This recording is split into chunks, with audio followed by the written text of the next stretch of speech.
তাদের বিরুদ্ধে সজাগ থাকবেন, না হয়ে বাংলা আবার কুলসিত হবে, আবার কু হতে পারে।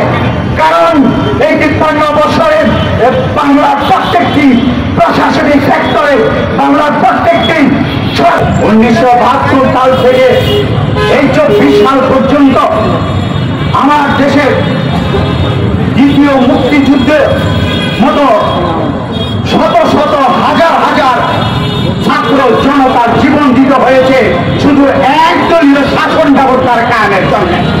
১৯৭১ সালে কি একদলীয় শাসন ব্যবস্থার কারণে এটা স্বাধীন হয়েছিল? তাহলে কেন বাংলার জমিনে যারা একদলীয় শাসন ব্যবস্থার কায়েম করতে চেয়েছিল, এদেশের মানুষের জীবন দিয়েছিল, তাদের কেন বাংলার জমিনে বিচার হবে না? তাদের কেন বাংলার জমিনে ফাঁসি হবে না? এই প্রশ্ন রেখে বাংলার প্রত্যেকটা মানুষকে বলতে চাই, আপনারা আবার সচ্ছল হন। এই ৫৩ বছরের ভারতের আগ্রাসনে বাংলার প্রত্যেকটি সেক্টরে ভারতের আগ্রাসনের দোষরা রয়েছে। তারা দেশকে আবার কলুষিত করতে চাচ্ছে।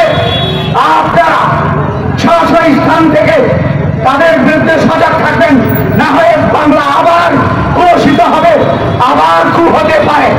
কারণ এই ৫৩ বছরের বাংলার প্রত্যেকটি প্রশাসনিক সেক্টরে, বাংলার প্রত্যেকটি সরকারি যে প্রশাসনিক সরকারি স্থানীয় সরকারের যে কামলা রয়েছে, সেখানে তাদের দোসররা এখনো রয়েছে। তাদের প্রতি আমরা সচ্চর থাকবো এবং যাই মাথা তুলে দাঁড়াতে চাবে এদেশকে কুলসিত করার জন্য, তাদের বিরুদ্ধে রুখে দাঁড়াবো।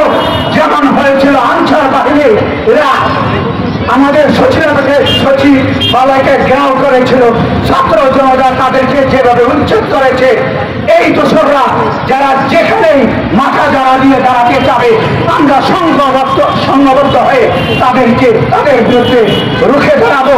এই আহ্বান জানিয়ে আমার বক্তব্য শেষ করছে। জনতার অধিকার আমাদের অঙ্গীকার।